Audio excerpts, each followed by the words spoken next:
అందరికీ నమస్కారం అండి. ఈ వీడియోలో థర్డ్, ఫోర్త్, ఫిఫ్త్ క్లాస్‌కి సంబంధించి ఇంగ్లీష్‌కి సంబంధించిన పోయెట్స్ యొక్క పేర్లను ఈజీగా గుర్తుపెట్టుకునే విధంగా చేయడం జరిగిందండి. మీరు బట్టి పట్టనవసరం లేదు. ఒకసారి వింటే చాలు మీకు ఖచ్చితంగా గుర్తుంటాయి. ముందుగా థర్డ్ క్లాస్‌కి సంబంధించి ద స్వింగ్ పోయెమ్ వ్రాసినది రాబర్ట్ లూయిస్ స్టీవెన్సన్.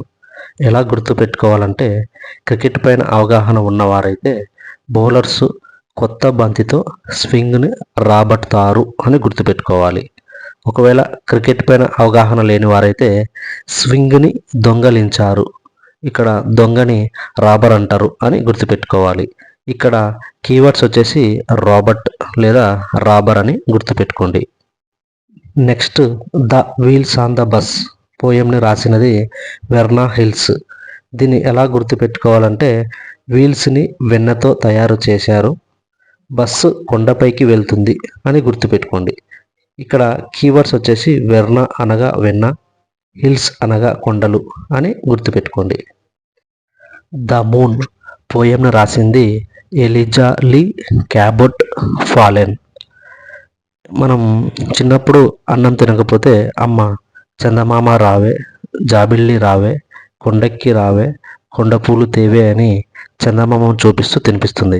ఇక్కడ మనం గుర్తుపెట్టుకోవాల్సింది జాబిల్లి అనేది ఎలిజాలీలో జాబిల్లి బి సైలెంట్ అనుకోవాలి. అలాగే కొండెక్కి రావేలో క్యాబెక్కి రావే అని గుర్తుపెట్టుకోవాలి. ఇక్కడ కొండపూలు తేవేలో ఫాలెన్ని ఫ్లవర్స్ కింద గుర్తుపెట్టుకోవాలి. ద లిటిల్ ప్లాంట్ పోయంను రాసినది కేఎల్ బ్రౌన్. ఇక్కడ లిటిల్ ప్లాంట్ అంటున్నాడు కాబట్టి చిన్న మొక్కల యొక్క ఆకులు బ్రౌన్ కలర్లో ఉంటాయని గుర్తుపెట్టుకోండి. లిటిల్ ప్లాంట్ అంటేనే కేఎల్ బ్రౌన్ అని గుర్తుపెట్టుకోండి. Next fourth class the kitten at play పోయంను రాసినది విలియం వర్డ్స్ వర్త్. కిటెన్ అంటే పిల్లి పిల్లలు. పిల్లి పిల్లలు సాధారణంగా ఒకదానితో ఒకటి కొట్లాడుకుంటూ ఆడుకుంటాయి కదండి. ఇది ఒక ఆట అని గుర్తుపెట్టుకోండి. ఆ ఆట పేరు WWW అని గుర్తుపెట్టుకోండి. మనకు విలియం వర్డ్స్ వర్త్లో 3 Wలు ఉంటాయని గుర్తుపెట్టుకోండి. కైండ్ వర్డ్స్ పోయంను రాసినది Henry W Longfellow. Kind words అంటే దయగలిగిన పదాలు కదండి. దయగలిగిన పదాలను మనకు పెద్దవాళ్ళు నేర్పిస్తారు కాబట్టి వారిని లాంగ్ ఫెలో అని గుర్తుపెట్టుకోండి. కైండ్ వర్డ్స్ అంటేనే లాంగ్ ఫెలో అని గుర్తుపెట్టుకోండి. ద రైన్ పోయంను రాసినది తిరువల్లూవర్. మనం సాధారణంగా ఫోన్లో వింటుంటాం కదండి, మా ఊర్లో వాన పడుతుంది, మీ ఊర్లో వాన పడుతుందా అని అడుగుతుంటాం. ఇక్కడ తిరు అనే వ్యక్తి అడుగుతున్నాడు, వాళ్ళ ఊర్లో వాన పడుతుందా అని వేరే వ్యక్తితో ఫోన్లో మాట్లాడుతున్నాడు. ఇక్కడ తిరు అనే వ్యక్తి వాళ్ళ ఊర్లో అడుగుతున్నాడు. ద రెయిన్బో పోయంను రాసినది క్రిస్టియానా రొసెట్టి. రెయిన్బో అంటే మనకు తెలుసు కదండి, 7 రంగులు ఉంటాయని. క్రిస్టియన్స్ క్రిస్మస్ అప్పుడు వాళ్ళ ఇంటిని రంగురంగుల లైట్తో డెకరేట్ చేస్తారు కదండి. ఆ లైట్స్లో రోజ్ కలర్ బాగా మెరుస్తుందని గుర్తుపెట్టుకోండి. ద రెయిన్బో అంటేనే క్రిస్టియానా రొసెట్టి అని గుర్తుపెట్టుకోండి.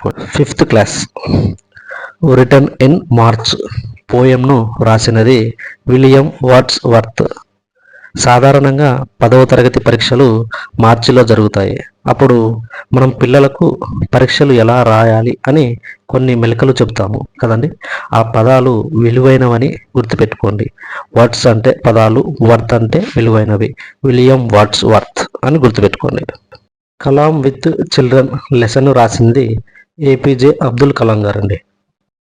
పేపర్ బోట్స్ పోయంను రాసినది రవీంద్రనాథ్ ఠాగూర్. ఇక్కడ చిరంజీవి గారు చిన్నప్పుడు పేపర్ బోట్స్తో ఆడుకున్నాడని గుర్తుపెట్టుకోండి. ఎందుకంటే ఇక్కడ చిరంజీవి గారికి సంబంధించిన 2 సినిమాలు ఇందులో ఉన్నాయి. ఒకటి ఇంద్ర, మరొకటి ఠాగూర్.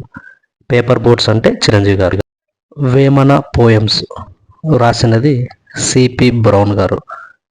వేమన గారు పోయమ్స్ను బ్రౌన్ పేపర్స్లో రాశారని గుర్తుపెట్టుకోండి. సిపి బ్రౌన్, వేమన గారు Brown papers. We shall overcome పోయంను రాసినది మార్టిన్ లూథర్ కింగ్. మేము అధిగమిస్తాము అని అర్థం. ఎవరిని అధిగమిస్తామంటే రాజుగారిని అధిగమిస్తామని గుర్తుపెట్టుకోండి. కింగ్ రాజుగారు. We shall overcome Martin Luther King. Thanks for watching అండి. మీకు ఈ వీడియో నచ్చినట్లయితే దయచేసి లైక్ చేయండి, అలాగే కామెంట్ కూడా చేయండి. మీకు ఈ వీడియోలో ఏ యొక్క ఆథర్ ఈజీగా గుర్తు పెట్టుకోగలిగారో ఆ ఆథర్ పేరును కామెంట్ చేయండి. అలాగే సబ్స్క్రైబ్ చేసుకోండి, మీ ఫ్రెండ్స్కి కూడా షేర్ చేయండి. మీరు ఇచ్చే లైక్స్, సబ్స్క్రైబ్స్ నాలో మరిన్ని మంచి వీడియోలు చేయడానికి ప్రోత్సాహకంగా ఉంటుందని కోరుకుంటున్నానండి. Thanks for watching.